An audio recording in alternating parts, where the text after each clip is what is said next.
Nothing is more important to the success of a startup than the first 10 engineers you hire. That's why I started First 10.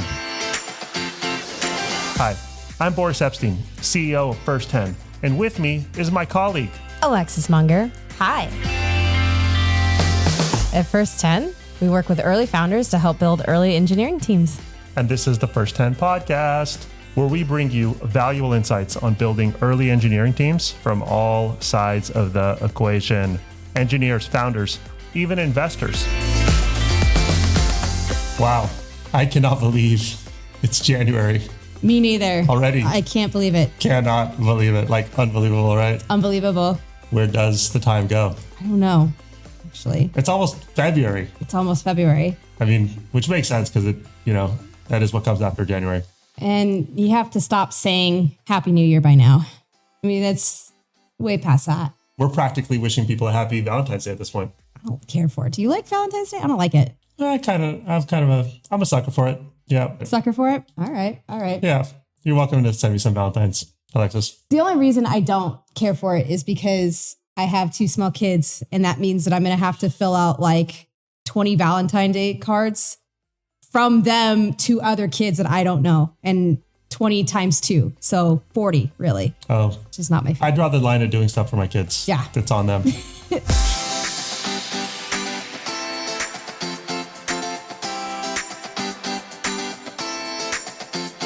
Okay, so this episode is all about predictions. Mm-hmm. We're already a few weeks into the year, so you'll have to excuse the tardiness. But we have an exciting year ahead, and we thought it would be a ton of fun. So much fun. To share some predictions. Yeah. I mean, we're here on the ground floor, right? We're talking to engineers all day long. We're talking to founders. We have unique, view of the market here in early stage world.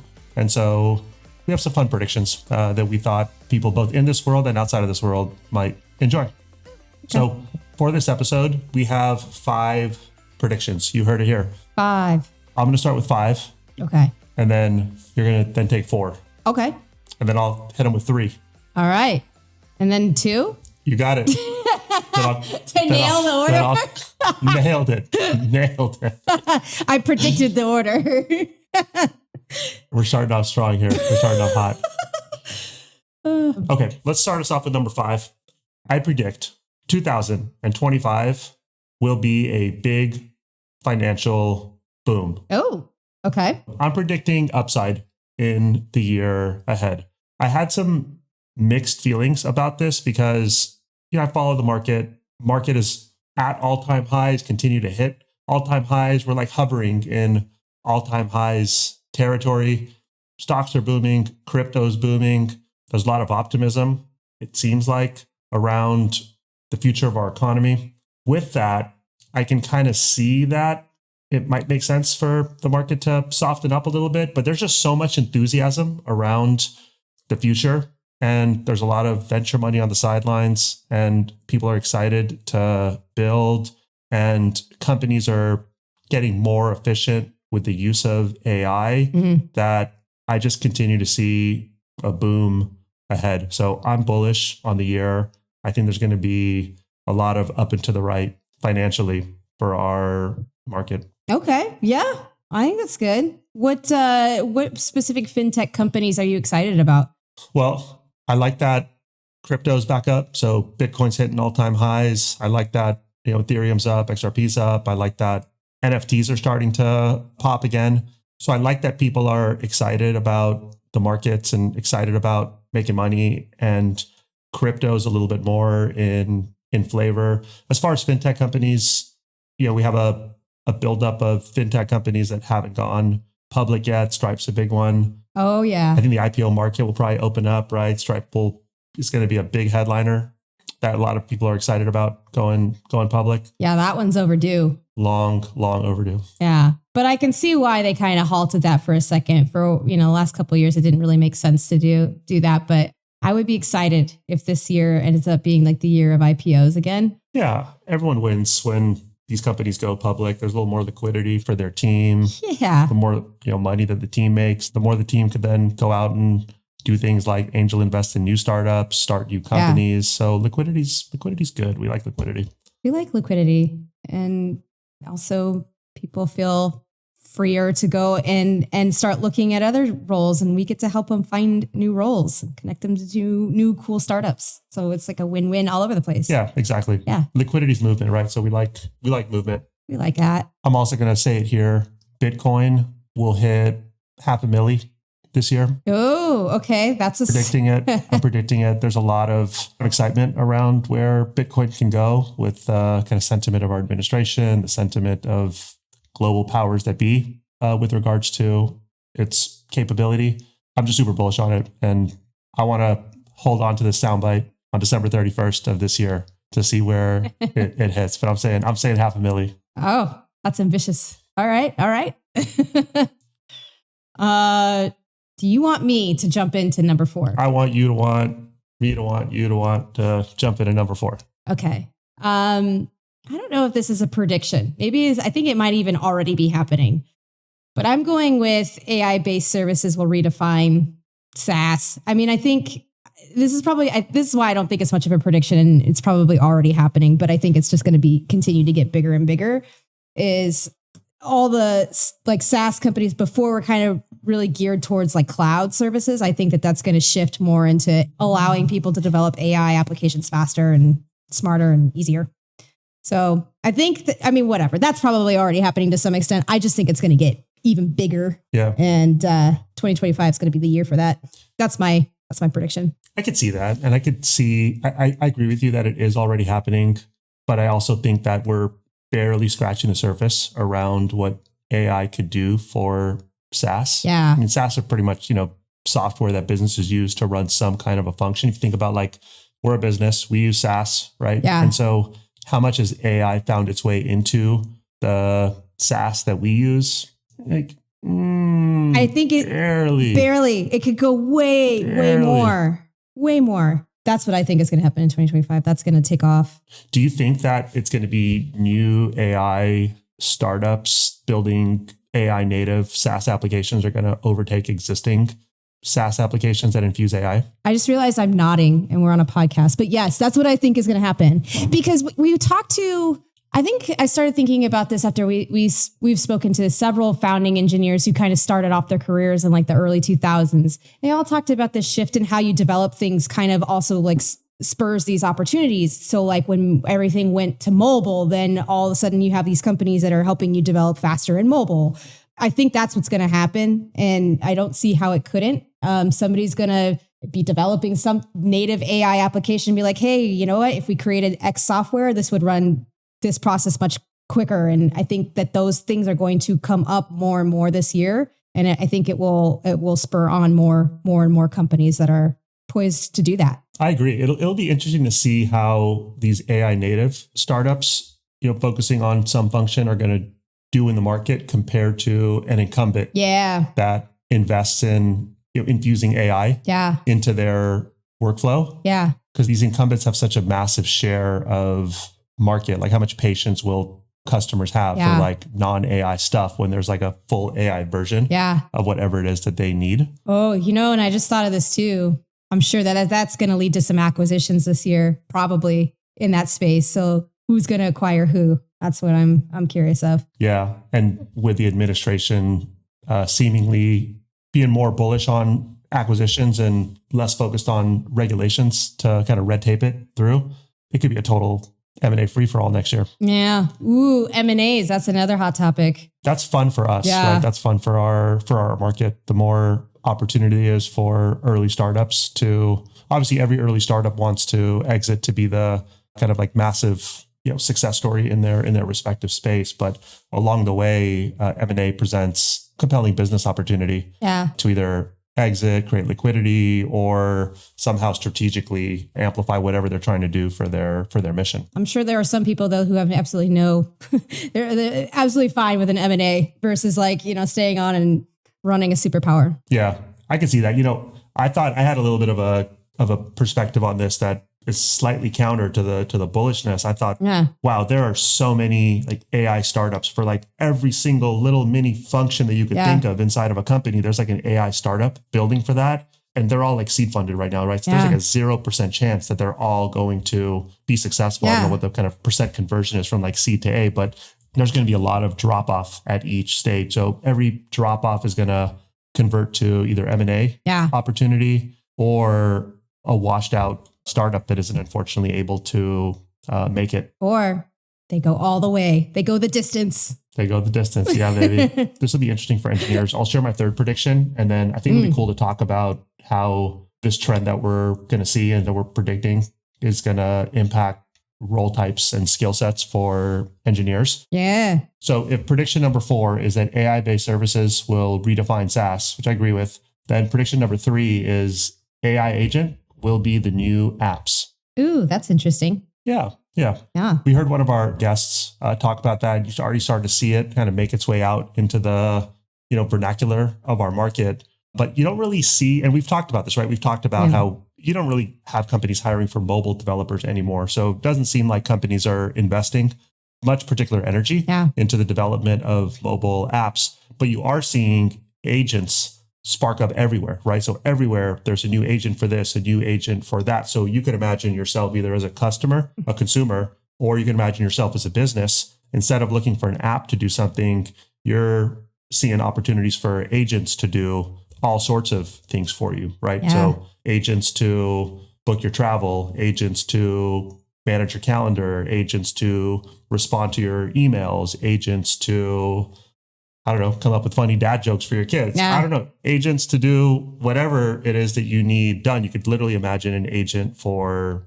anything. And when you look at the world of startups, when they kind of spin what they do, then they're essentially building agents for whatever that function is they're trying to fulfill on.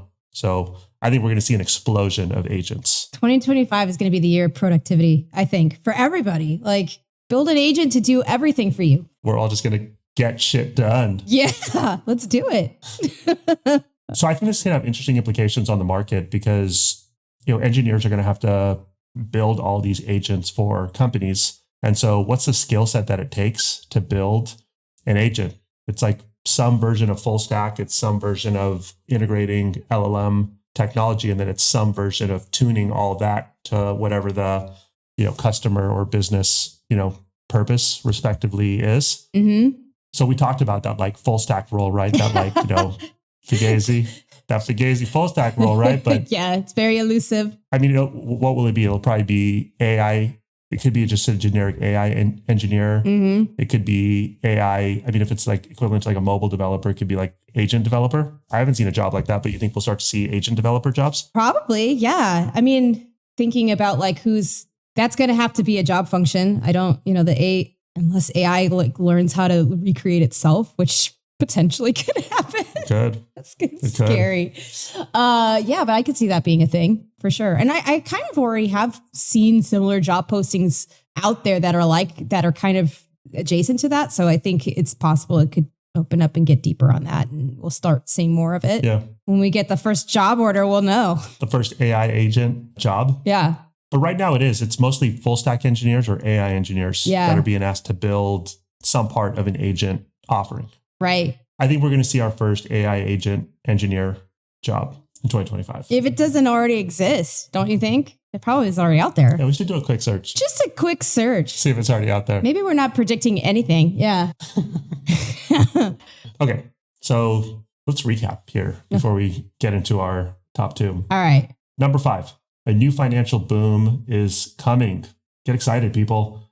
Number 4, AI-based services will redefine SaaS. Mm-hmm. That parlays nicely into number 3. AI agents will be the new apps. Yes, it will. Number 2, Alexis, what is the number 2 prediction for 2025? Yeah, I think given the context and the landscape of like the last couple of years, I think startups now have like this new outlook on like their fiscal responsibility and how they, think about sustaining themselves and not like overspending and being overindulgent. Like, I don't think we're going to see WeWork type spending for a really long time.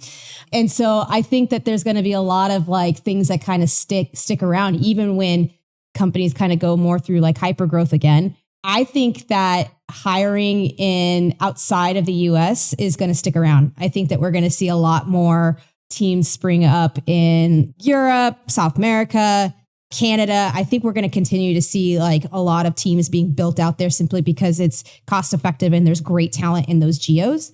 And so I'm kind of starting to get hip to that, make sure I understand like what's hiring like out there. What are the hiring best practices for that? Because I think it's a really smart strategy for companies to start taking more advantage of. Interesting. Yeah. I wonder if you just made me think as you were saying that. So I know when during the crypto boom, 2020, 2021, 2022, it was very popular. Crypto decentralized was very popular for crypto companies to be built in a decentralized kind of global fashion. But I also just thought about, so that whole time was COVID time. And so it was kind of popular for every company to be decentralized at that time. When AI came onto the scene, it was more popular for AI companies to be built locally, like everyone's kind of returning to the office. Yeah. But that also coincided with post-COVID. And so do you think it's more likely that crypto companies are built globally and AI companies are built locally? Do you think it has nothing to do with those two companies, but it's just pre and post-COVID, world that we live in? I think it's, and I kind of see, I was just going to say, I think it's the pre and post-COVID world that we're living in, but I also think it has to do with like the specialization within engineering, because there are some places in Europe that just have like a wealth of people who specialize in those things. Like maybe for crypto, there's really good talent that, resides in Europe and you're trying to, but I've seen a lot of really cool AI startups lately based in Europe. And I think that's going to continue. Interesting. So you think that will, because right now I do think that the US based trend is to return to office and to hire people in local offices. So you think that trend will reverse in this year? I think it'll continue, but I think because companies are going to have a much bigger appetite to grow and they're going to start finding themselves at a point where they can no longer, like San Francisco's tapped out and they're going to have to start branching out. That's what I think. You think we'll tap out? Because San Francisco, it's kind of crazy. Like you almost get the impression that these startups are like starting to kind of pile up on top of each other. And then they're all looking for the same person within a mini square radius. Yeah. Do you think that this year they'll start to say, screw it, we have to open up offices elsewhere, or we have to hire elsewhere, or we're just not going to be able to grow anymore? Yeah. Because I think we started to see that. I think that was something that started happening like probably 2021. I don't know if we'll grow that big again. I don't know. Maybe we will, maybe we won't. But I feel like I don't know. People forget history real quick and then things start kind of going back up. But I do. I really think that because I'm seeing it already, like just all the job postings that are going up on LinkedIn right now are all for technical recruiters. So that leads me to believe that like the hiring is going to resurge and it will hit a point where you have to start looking for other geos because they won't be able to grow fast enough. Interesting. Okay. I definitely agree that hiring will surge. So every startup that's formed needs to hire 3 to 5, 7 people, something like that. Every startup that forms, then every startup that's at the seed round, then every startup that picks up an A round of funding needs to hire another 7 to 10 people or so. Let's say maybe AI will make that efficient, but there's so much money in venture and there are so many companies that are being funded and they're for the most part looking for comparable people. Not a lot of differentiation in the value props of these companies. So I do agree that they will be hiring more. Yeah. Well, you just said something. And I guess if I'm going to play devil's advocate to my own prediction, AI will make engineering teams more efficient. Like, I think that that's also a thing too. So maybe you can do more with less on your team. I don't know. I could see either situation playing out, but I think that there will even if you aren't trying to go through and hire like tons of people, you may want to take advantage of these other geos that aren't as expensive to hire in places like San Francisco or New York. So that could also spur that on. But I think it's like a good strategy for companies to employ. And I think that more will start to do it. Yeah, I agree with you. I just wonder if the strategy is going to be if they're going to hire these people remote in those geos or if they're going to go set up a bunch of little mini offices in different locations. Probably mini offices. I think the hubs will be a big thing, especially for like companies that are probably like Series C and above. They can do that. They're going to have to do that. Yeah. You're not going to hire that many great people in like the small, overly concentrated location of San Francisco. Yeah. It's just going to be hard. Yeah. So I wonder if we'll see that. I wonder if we'll start to see that. I mean, I've lived through that and you probably have as well in like the last decade. We definitely saw that build up. Remember in like 2014 when everybody branched out to Seattle and now Seattle's like a hub? Yeah. It's probably at the same level as San Francisco now. But I think that that's going to continue. I think that will happen. So if this prediction plays out, then that's going to be good for recruiters. That's going to be good for engineering talent and any talent that wants to work for a startup. That means more opportunity, more competition means growth in salary and compensation and just more overall opportunity. Yep. So that's net good. I'm all about that. Yeah, and I agree with you. And I'm bullish on the year. Okay, should we hit on with number one? What's number one? Top prediction for 2025. And this is in line with new administration taking in and what feels like some new renewed optimism, a refreshing kind of excitement around what the future will hold.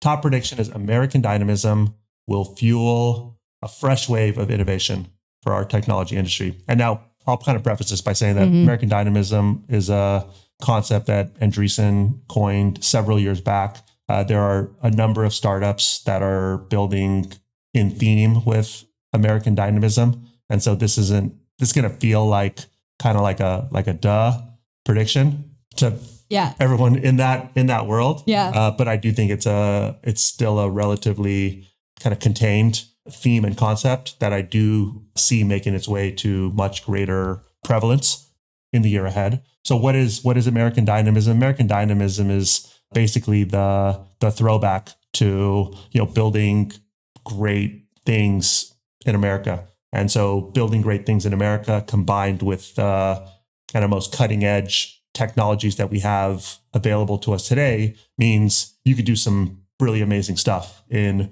manufacturing, in robotics, in AI, in infrastructure, in transportation, space, right? A lot of Elon Musk companies would fall into this camp. He's obviously been building American dynamism, well before this phrase was coined, but, Tesla would fall into this camp. SpaceX would fall into this camp. And there's a whole host of spinoffs from those companies and from that sector that are just super jazzed, super excited about building for the future, right? Yeah. And these, you look at these, one of our clients, right? Their mantra is like touch steel every day, right? Touch metal every day, right? Yeah. They're like all about it. They're like building a jet engine. Yeah. That's freaking cool, right? You got these startups with like big, industrial size offices with like having a contest over like who's got the biggest American flag, right? And they're like kind of bringing manufacturing and bringing like innovation. They're making that cool again. And so that's what we'll see in the year ahead. And I think it'll be exciting. Do you think that will change, like, I guess maybe here's how I'll phrase it. Do you think that will change like, or spring up a new location for hiring, like El Segundo, for instance? 100%. Yeah. A lot of SpaceX spinoffs being built in that community. And a lot of young talent is being drawn to that community. I mean, it's a hard tech capital of our country. I don't know if it's but it's definitely one of, and it's an exciting place to build. I was just talking to someone who's specifically looking for something in that kind of, new space segment. And he's like, I'm talking to a bunch of companies down in that El Segundo area. Those companies are a little fewer and further in between in SF. I think we'll see more in SF. Yeah. And maybe they'll pop in other, parts of the country as well. Yeah. But I think we'll see a resurgence of it. Shout out to El Segundo, my old hood. I miss that town. It was fun. It's fun living there. Come on back. Yeah, it was quaint. I liked it. Yeah. Give them a visit. Yeah. So those are our top predictions for 2025. Let's recap real quick. So, and I think I'm reading all this. I mean, I would say we're pretty darn bullish on the year. Yeah. I think we're expecting an exciting year ahead. That's like the headline is, I think 2025 is going to be good. That's what I'm knocking on wood right now. I don't know if the mic's picking it up, but I'm knocking on wood, and I'm excited about 2025. I think it's going to be an exciting year too. So let's recap. So prediction number 5, a new financial boom is coming, or said otherwise, the one that we've been experiencing is going to continue. That includes the market. That includes cryptos. That includes NFTs. We're going to see a lot of up and to the right financially. Let's go. Number 4, AI-based services will redefine SaaS. So basically like every function inside of a company is going to be redefined and redesigned from an AI first perspective. And it's all starting from early startups and engineers that are building that future. Yeah. Number 3, AI agents will be the new apps. So we're just going to see an AI agent explosion in 2025. I'm going to have agents coming out of every pocket by the end of the year. Number 2, hiring will surge globally as AI reshapes the startup landscape. So what we're saying is startups are going to kind of burst at the seams from all their kind of local building that they're doing. And we're going to start to see that extend globally. Yeah. And the top prediction, American dynamism will fuel fresh innovation. So a lot of fun, exciting technology going to be built. Yes. It's going to be an exciting year. I think it's going to be an exciting year. Let's go 2025. Let's go 2025. Mm-hmm. Okay. Well, I thought that was a wonderful episode. We thank you for tuning in.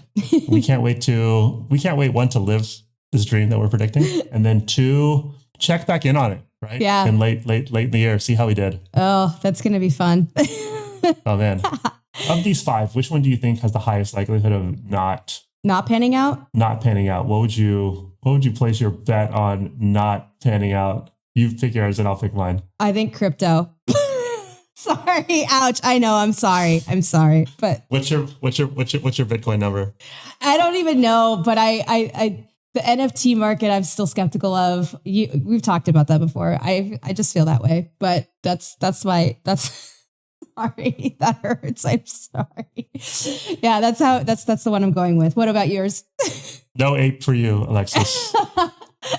You're not getting an ape anymore. Oh no. I'm gonna go with hiring will not surge globally because American dynamism will just be so hot that everything's gonna happen here in America. You totally picked one of mine in response to that. I know what you're doing. I'm a spiteful bastard. That might be my second one that doesn't make it through. To be fair. Thank you all again for tuning in. We hope you're as excited as we are about these predictions. Now let's get back to work. Make these happen. All right.